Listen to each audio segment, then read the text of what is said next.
Welcome to Phone Transformer, your guide to mastering your Android device. Today, we're diving into how to delete someone's chat on Instagram.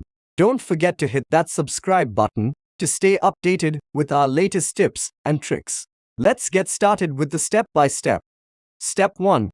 First, take your Android device and launch the Instagram application. Make sure you are logging into your correct account. Step 2. Next, click on the message icon located at the top right corner of your screen. Step 3. Now, tap and hold the profile of the person whose chat you want to delete. Step 4. You should see the delete option on your screen. Step 5. Finally, tap on the delete option and confirm by tapping delete again. Congratulations! You've successfully deleted someone's chat on Instagram. Thanks for watching. If you found this tutorial helpful, and consider subscribing for more tech-related content, and see you in the next video.